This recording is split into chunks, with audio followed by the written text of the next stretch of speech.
Hey everybody. For this video, I'm going to try something a little bit different.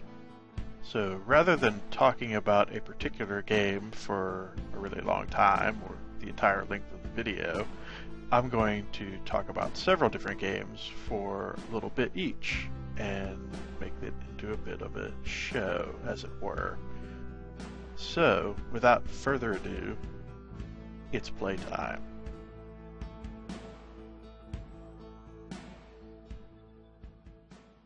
Alright, so we're here taking a look at Dive Kick. And for those of you who don't know, what this is a fighting game based around the premise of only having two buttons to control everything. And when I say everything, I mean everything. That includes the in-game menus, which can be kind of funny at times, but also kind of annoying at other times, because sometimes you find yourself in situations where you would like to back out of a menu or do certain things, and it becomes either clunky or impossible to do that because of the fact that you only ever have two buttons to do everything with. But at the same time, I kind of appreciate the joke and what they're going for here.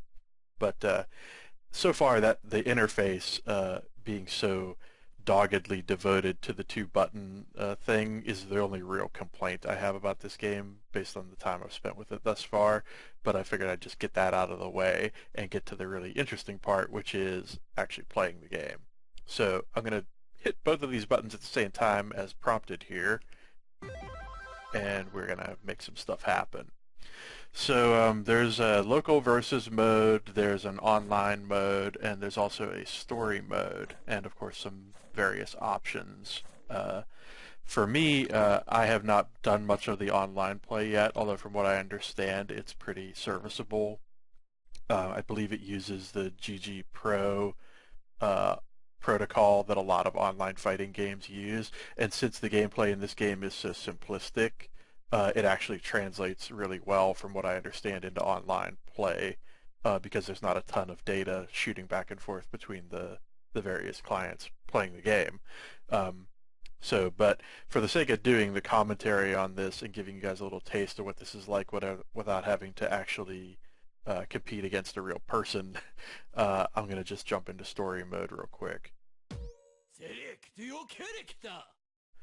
So basically there are several characters in the game that you can pick from. I've basically been using Dive. So basically there's two characters. There's Dive and Kick, which are basically like the Ken and Ryu of this game. For those of you who are familiar with Street Fighter, they're basically like the super well-rounded, but focusing on different aspects of the gameplay. And you might think, how many aspects of the gameplay could there be with two buttons? But the kind of surprising and cool thing about this game is just how much they managed to do with those two buttons. So I think the easiest way to show this is just to jump in and do it. So I'm going to select Dive here. Study hard if you want to come to my yard. So basically you have these gems that you can pick that confer various bonuses based on what you do. You notice there's actually a meter akin to other fighting games, and it seems like in a lot of cases it's just holding both buttons triggers the special, although it seems like there's some variation on that depending on which character you're playing as. And one thing that's really kind of the neat thing about this game is how much mileage they get out of the two buttons, and how much, like, the circumstances that you're in or the way the matches progress dictate what the buttons actually end up doing. So a lot of it's like figuring out the context of what's happening in the game and knowing which of the two buttons or when to hit both of them to achieve the different things your character can do. But again, words don't really do it justice, so I'm just going to jump in here and play a little bit. So in story mode, you get a little, fighting game style introductory bit, and there's even some little interstitials and kind of dialogue and cutscenes that take place as you get to different stages of the story mode, as is customary with fighting games. But let's see if I can actually skip through this. Yeah, here we go. And I've noticed that as I've been playing this, the order that you face enemies in seems to be somewhat random. Uh, so, okay, so basically you have the dive button, which is like your jump button, and you have the kick button, which is some variation on a kick or an attack. Now you'll notice that there's no real health bars in this game in the traditional sense. It's whoever gets hit first loses, basically. But there is a little wrinkle to that, which is if you hit someone in the head, you'll get what's a headshot, as I got victimized right there by, and now in this next round my guy will be dizzy and therefore not able to jump as high until he shakes off that that effect. So now I've been hitting the head twice in a row, so I'm going to be really messed up for this next fight.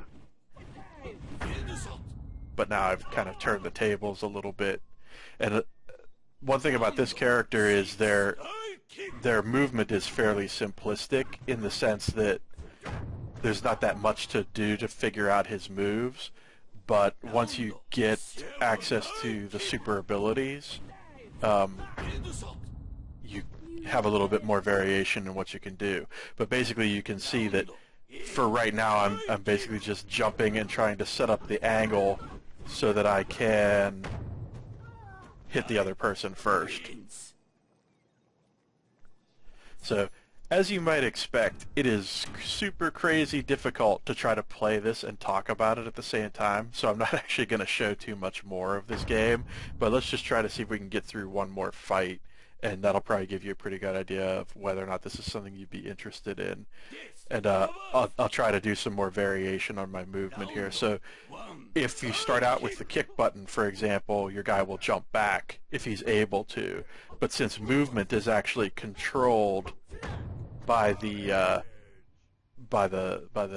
CPU automatically, you don't really have any say about moving forward and backward, except in the sense that you're executing your moves. So, you know, your character moving forward and backward is basically completely controlled by the by your orientation to the other player and using your dive and kick buttons. So if I move in close to him, well, that actually took him out unexpectedly.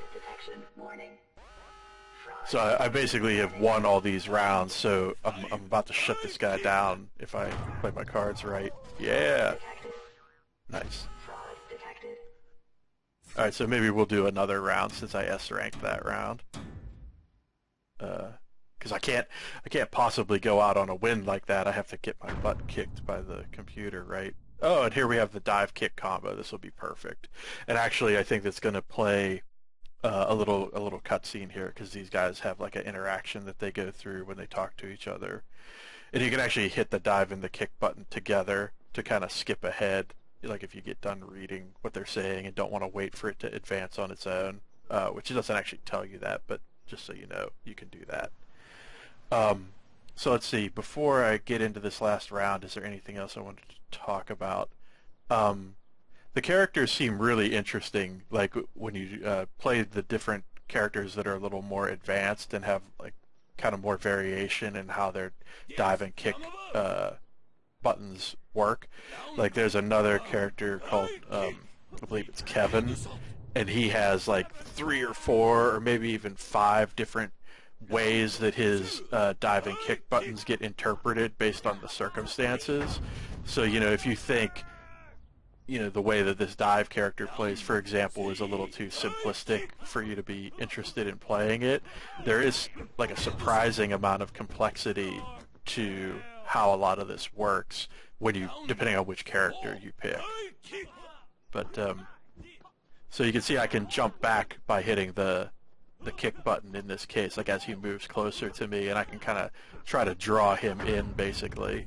Oh, that was really dumb. Shouldn't have done that. But you can see we're basically just trying to sucker each other in.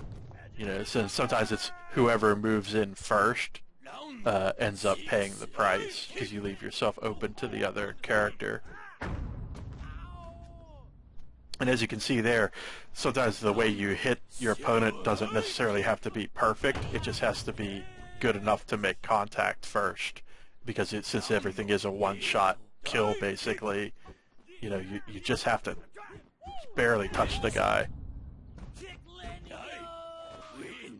Alright, so I think that gives you a pretty good idea what this game's all about and whether or not it's something you'd be interested in. I think it's pretty cool and pretty fun, and especially for the $10 asking price, I'm definitely getting a lot of enjoyment out of it so far. But it's probably time to move on to something else. So, this is the Honey Badger.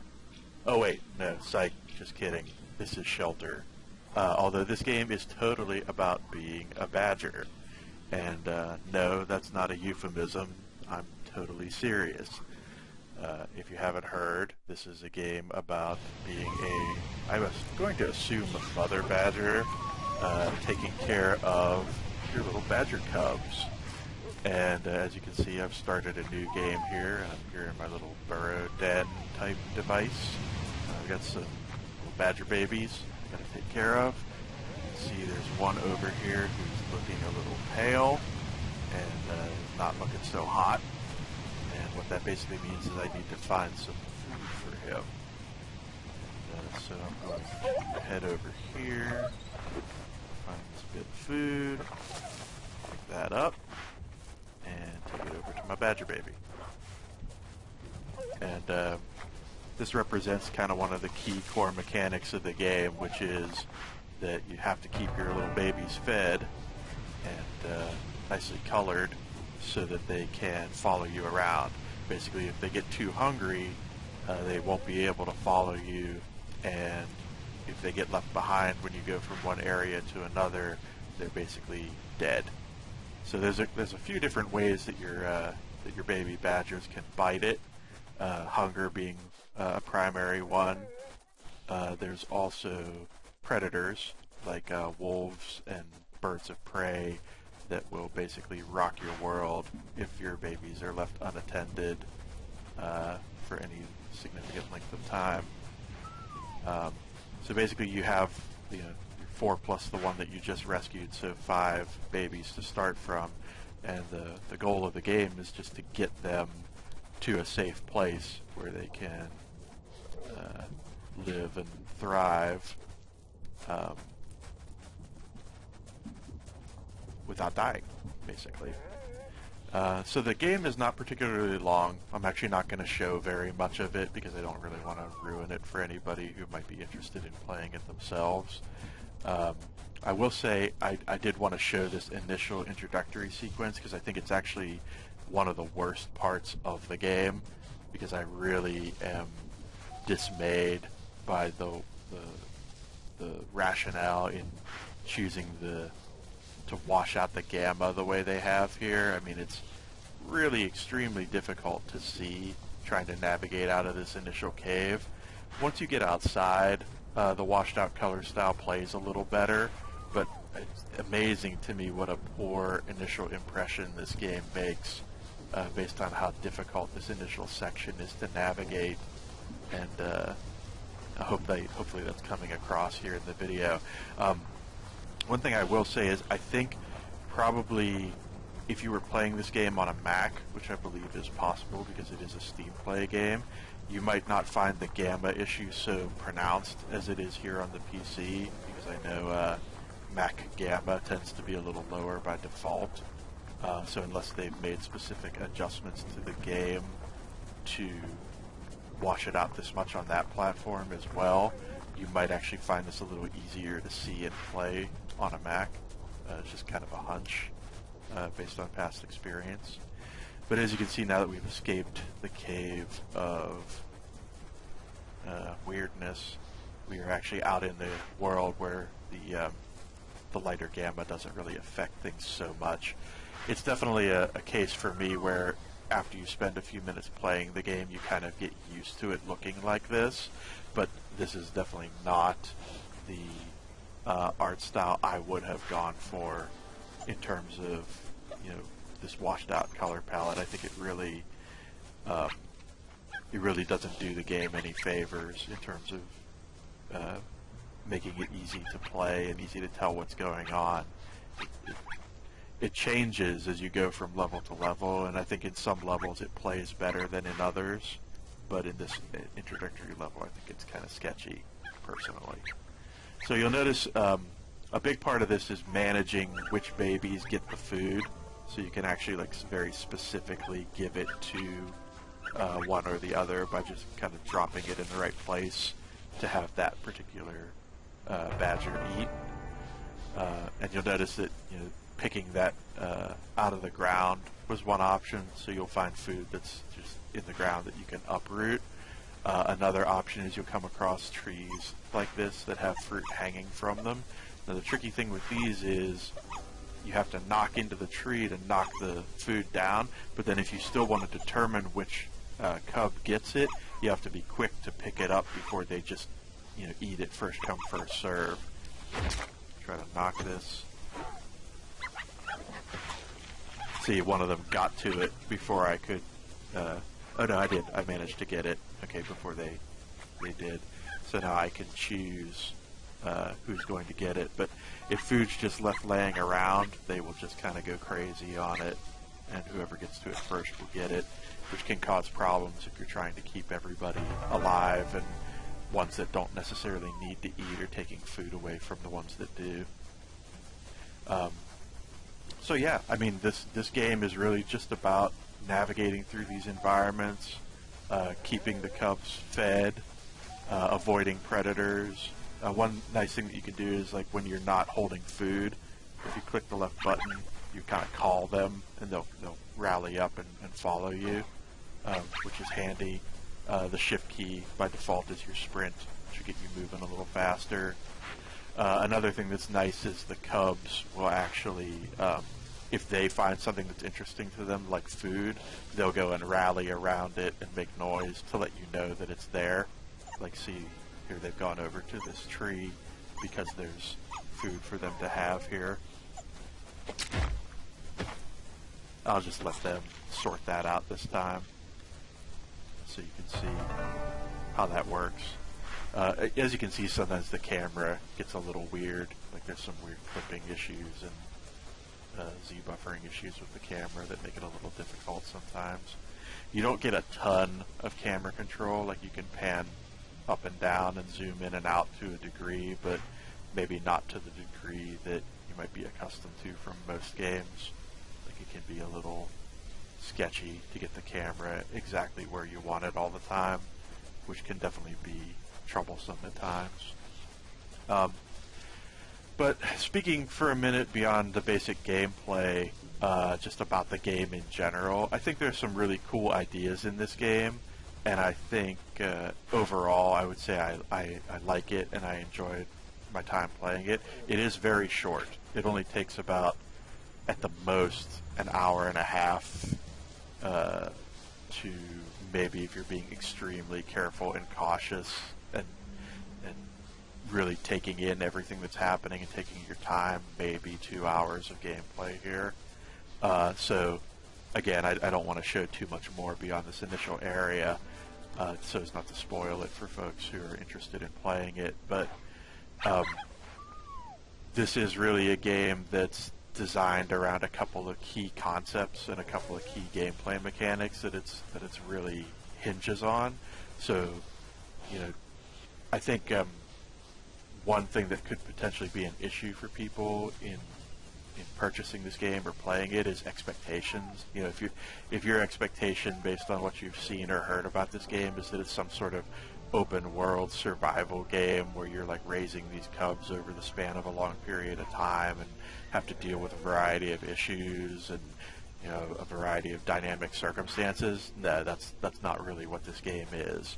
What it is a fairly linear, fairly scripted series of levels with some fairly innovative but at the same time simplistic game mechanics to execute throughout those levels. So, as I said, feeding the cubs, doing a little bit of hunting of small prey to help feed them, avoiding predators when they come up. There are definitely some interesting tricks in this game's bag that keep it fresh enough throughout the course of the experience that you'll feel compelled to want to see what's around the next corner and what's going to be in the next level. I think, but I think your expectation for this game has to be appropriate going into it. You know, this is not a game that you're going to spend hours and hours or days or weeks playing. This is a game you're going to finish in a day and take whatever you're going to take from that experience and move on to something else. So, having said that, I think that's probably all I really want to say about this game. Um, and I'll leave it to you folks to determine whether this is something you're interested in. You know, sometimes I play a game and I just can't wait to tell other people to play it. I just say, you know, this is a game you have to play, you know, regardless of your preferences or your general inclinations about games. I don't think Shelter is that sort of game. You know, this is a game that's going to resonate for some people and not for others.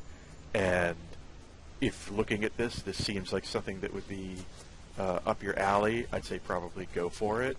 You know, it's an experience that I think is worth having, but I wouldn't say it's transcendent. It's not something where if you're looking at this going, this looks dumb, this game isn't going to win you over, I don't think. So, all right, moving on. So here we have Game Dev Tycoon, which, as the name implies, is a old school tycoon style game based on the premise of making video games. So this is the first game by a developer called Greenheart, and it was just recently made available on Steam via the Greenlight process, so I'm checking it out. And of course, speaking as somebody who has worked as an independent game developer, this game holds some inherent interest for me just because as I'm playing it, I recognize ideas and concepts and challenges and things that I've personally had to deal with in the process of making and publishing a game on my own. And actually that's in a lot of ways how this game starts. You know, you're sitting in a garage by yourself, making up a game and basically doing everything on your own. And then if you're fortunate and play your cards right, you can eventually make enough money that you can expand out into an office and hire some extra developers and designers and such to make bigger and better games and further your career, as it were. So I guess the main reason I wanted to focus on this game or show it off in this initial episode is just the fact that I think it's pretty well made, and I think it goes to show that, you know, a game doesn't have to be tremendously overwhelming in terms of aesthetics or production value to be compelling and interesting and fun to play. And I think that's something that sometimes we as gamers in particular lose sight of because we become so um, fixated on presentation and fixated on, you know, being wowed by our games that sometimes you forget that it really is about the gameplay and about the mechanics and about what you're actually doing that produces a compelling gaming experience. And I know that's something that I personally don't struggle with too much, but I know talking to a lot of other people who play games, you know, a lot of people will say, you know, oh, I just couldn't get into that game because I didn't like the way it looked or whatever, or I you know, wanted to be more impressed with it, you know, in terms of production. But I feel like that's something that is a good thing to try to get past because you miss out on a lot of great experiences if you are solely fixated on presentation, or at least primarily fixated on it.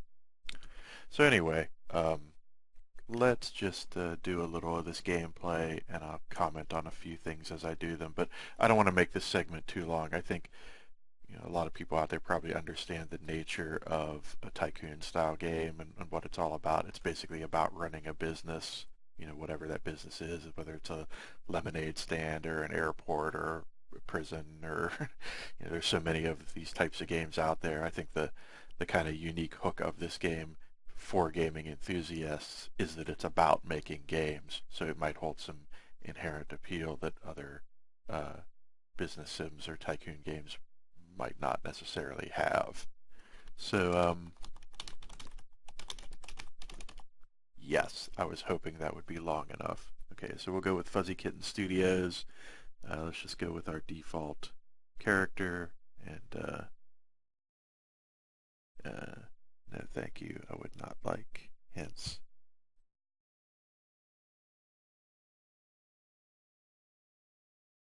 I guess I could do that. Yeah, sure, why not? Okay, so basically when you first start out in the game, one of the first things you're going to want to do is develop a new game. And at the beginning of the game, you don't have very many options for doing this. You're basically going to pick a topic, which you'll have a handful of to pick from. And one thing that's kind of cool that I can tell you from having played the game previously is that these are randomized. So the initial topics that you get to pick from will be different each time you play. So let's say, well, let's be very meta about this. So let's make a game about prison. And yep, simulation sounds good. I think you guys might see where I'm going with this. And let's make that for PC because it's cheaper. And this is our first time out. So let's see. How about something super original like Prison Builder 9000? That sounds like a game that I would have played back in the 80s, right? Okay, so jump in here, and then you basically get to say, okay, at the level of technology we're at, is this going to be a text adventure or is it going to be 2D graphics, which of course costs you more money to make, so you have to sell more copies of the game to break even. But I think in keeping with the obvious theme that I'm going for here, let's make that 2D graphics. And then, so what will happen is you go through different stages of the development process, and at each stage you have to decide how much effort you're going to put into each of these three given aspects of the game. So I'd say gameplay is probably pretty important for a simulation. I'd say the engine probably somewhat important, probably gameplay more so. And I don't think story and quests is very important necessarily in a simulation, so we're going to back that way down. And you see, even if you back something all the way down, you still get a little bit of effort put into it, so it's not like you abandon that aspect completely. It's just the least important or the least focused on. So let's go with this for now, see how that turns out.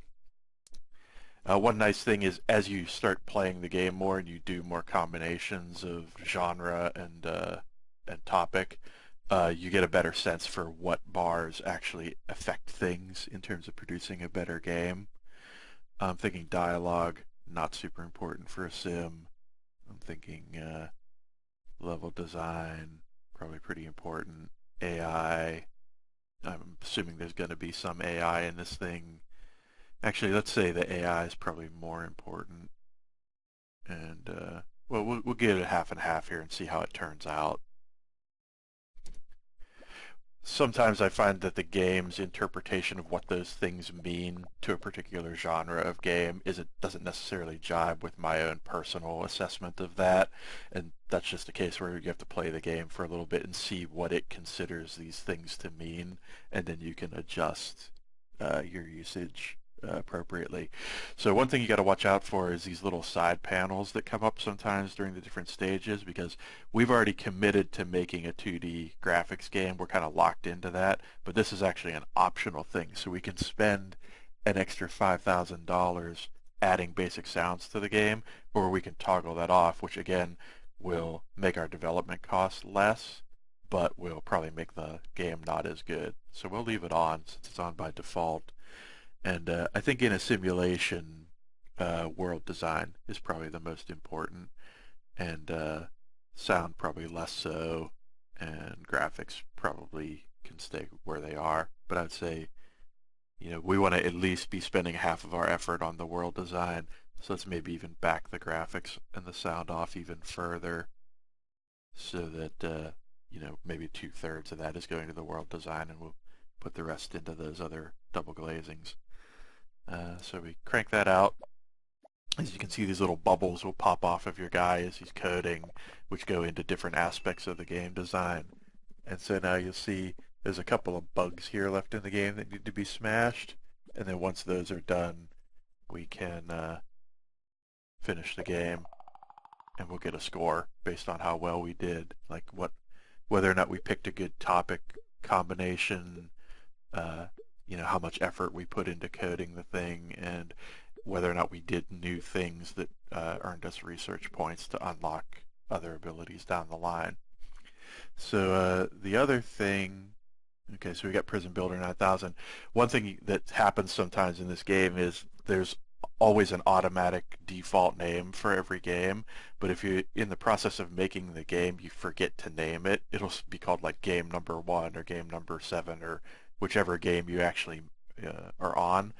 But you always have the chance right here at the end to edit the name. So if you forget to do it during the game creation process, you get one last chance to do that before the game's published.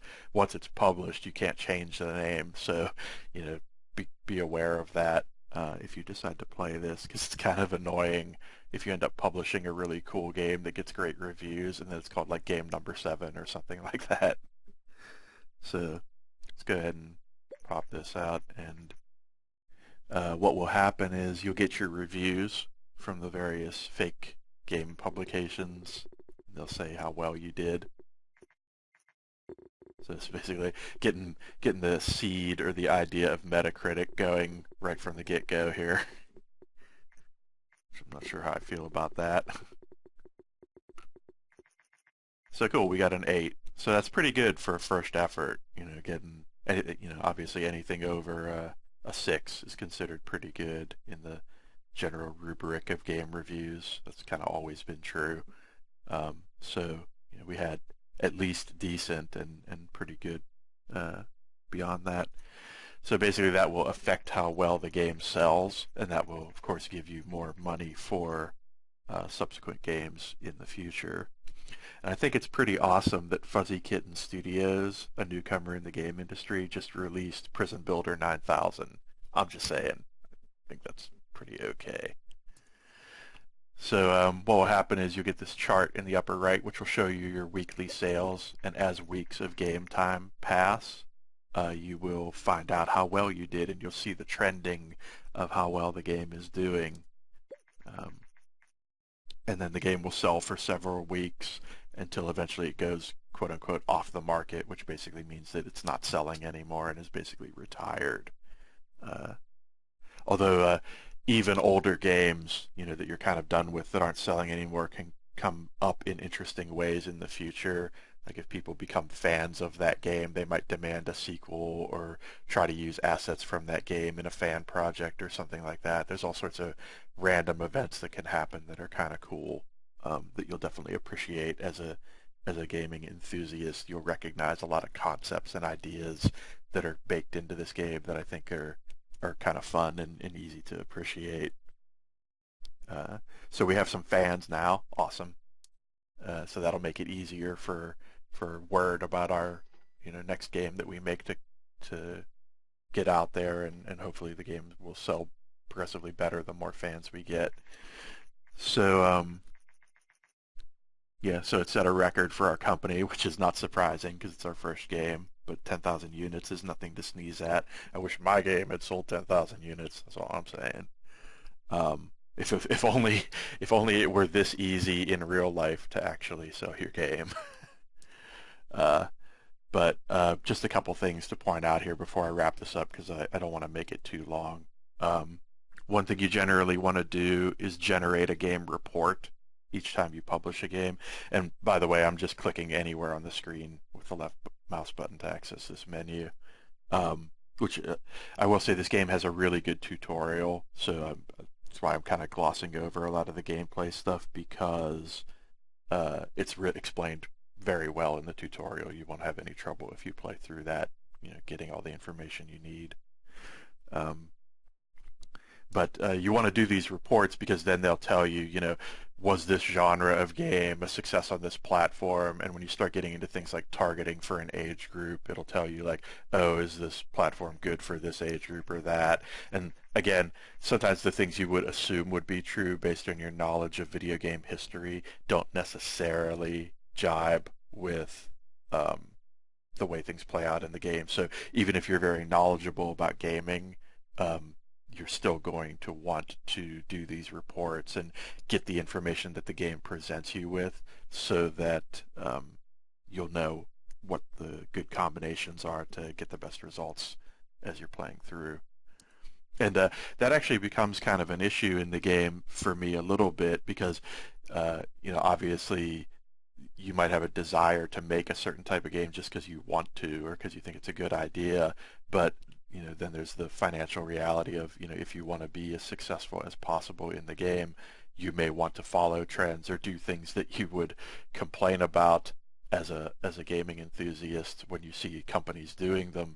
But this kind of gives you a different perspective on why those sorts of things are done because, obviously making games is a business, and to be successful at that business, there's certain things that have to happen for that to be the case. And so I think, especially because this game is pretty reasonably priced. I think the normal price for it is $10, and it's actually on sale right now because of the Steam Greenlight sale. Um, I think for 8. So I think for, $8 to $10 or however much you'd pay to play this, if you are into games and have an interest, even a passing interest in the process of how they're made and what goes into that. I mean, obviously you can only get so deep in the context of a tycoon game, but there are some really interesting kind of insightful things, I think, in this game, just speaking from the perspective of someone who's done this for at least a couple of years semi-professionally. So I guess the other thing I should point out is that you have this research menu, which as you're constructing games and doing various tasks in the game, you'll earn research points, which allow you to do things like create custom game engines or unlock new topics to use for making games. I would say, generally speaking, my thinking on the early game strategy for this game is to just keep accumulating research points until you get enough to make the custom game engine. Don't necessarily worry about unlocking new topics. Just use the 4 that they give you to start with and crank out a few games until you get enough research points to unlock this option, because being able to make the custom game engine is kind of the key to being able to make better games that will make you more money and allow you to progress to the next level of the game. So having said all that, I think that's pretty much all I want to cover about this game in the context of this segment. In case you haven't gotten the idea already, I think this is a pretty cool game. I think it's worth people's attention and something that's definitely worth checking out, especially if you have any interest in this sort of stuff as a gaming enthusiast. So, yeah, moving on. So that's going to do it for episode 1. Hopefully you guys have enjoyed this and found it at least mildly entertaining. If you did and you'd like to see more of this sort of thing from me, please like, comment, subscribe, share this video, all that good stuff. That's what it takes to make these things happen. So, yeah, for now, playtime is over.